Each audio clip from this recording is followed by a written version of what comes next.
What's happening, everyone? Welcome back to the channel. My name's Brian Mello with Marty's Buick, GMC, and Chevrolet, and in today's video, we'll be discussing some updates with the 2022 Yukon as well as the 2022 Tahoe. I also think I stumbled upon an image of what very well could be the next generation Yukon. I think you guys are going to like that one. If you're new to the channel, be sure to smash that like button, subscribe if you aren't already. I upload fresh General Motors related content every single week, so if that's something that you're into, be sure to tune in. Let's get into it. All right, so I've seen a few comments lately on my videos asking for some updates on GM's big boy SUVs, so let's do that first, and then we'll check out the photo that I found. Now, the 2022 Yukon and Tahoe, we have to remember, are only entering their second year in their latest generation.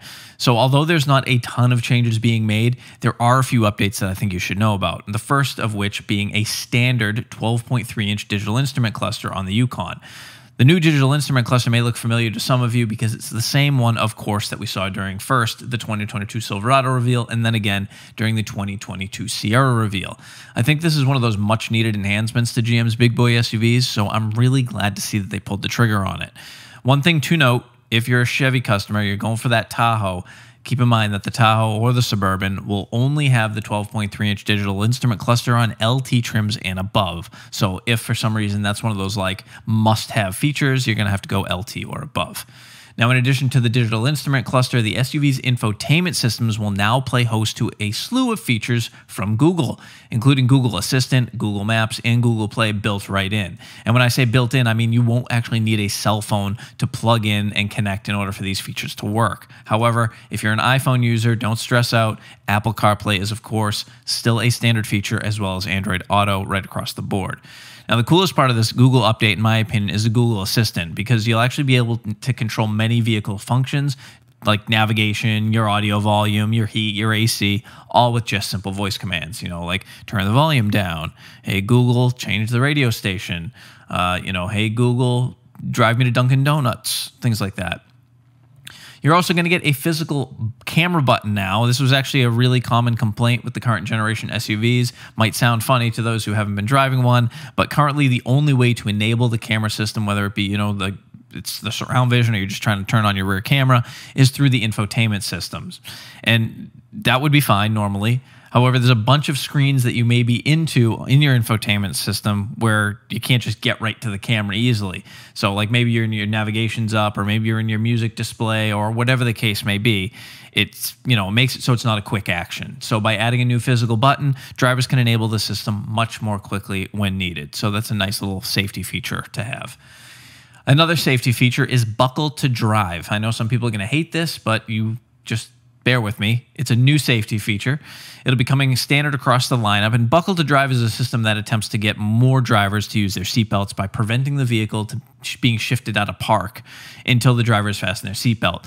So what happens is you get in, you start it up. When you try to shift out of park into drive, you're going to get a message saying buckle seatbelt to shift. Now, the system will also time out completely after 20 seconds, whether you've buckled your seatbelt or not, and this feature can also be turned off in the settings. So once again, if you're somebody like me that's not a big fan of the vehicle not letting me going to drive and drive away without buckling my seatbelt, you can disable that in the systems.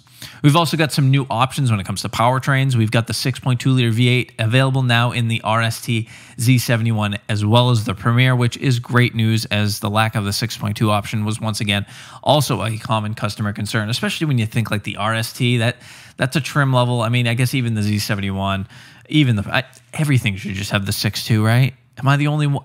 Maybe I'm the only one. All the SUVs will also still have the 10-speed transmission, and the 3-liter Duramax is still available on all models except the Z71. Why? I'm not too sure what the decision is there, but you know what? At least we can get the 6.2. Now, the last thing I want to show you guys and discuss a bit is this image that I found while digging around on Instagram. I was kind of hunting around for some new news.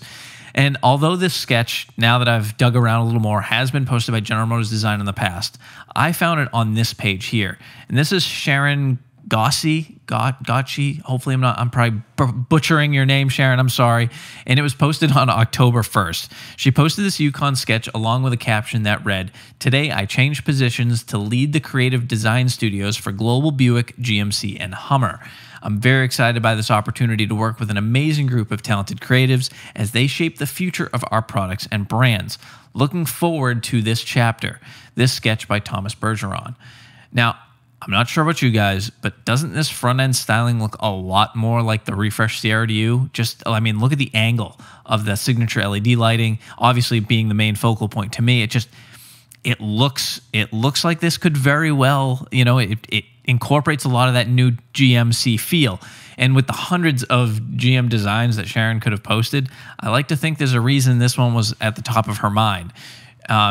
Sharon's position is the executive director of design, which sounds to me like she's probably got one of the final says as far as designs go, and she clearly likes this rendition of the Yukon. After I found her profile, I went over to the General Motors design account, and I did find the original post, which included a sketch of the back as well. And if this is what we can expect to see with either a refresh or the next generation Yukon, I'm all for it. I think this looks really good. I love the aggressive styling, and I think that the design like this would really make a statement in the big SUV market. But let me know what you think. Let me know in the comments below what your thoughts are on the new updates as well for the 2020 Yukon and 2022 Tahoe. Let me know what you think of the future Yukon rendition. As always, I'd like to thank you all for watching. If you made it this far in the video, if it helped you out at all, help your boy out, smash that like button, subscribe if you don't want to miss out on any of my weekly uploads, and I will see you all in my next video. Thanks again, guys, and take care.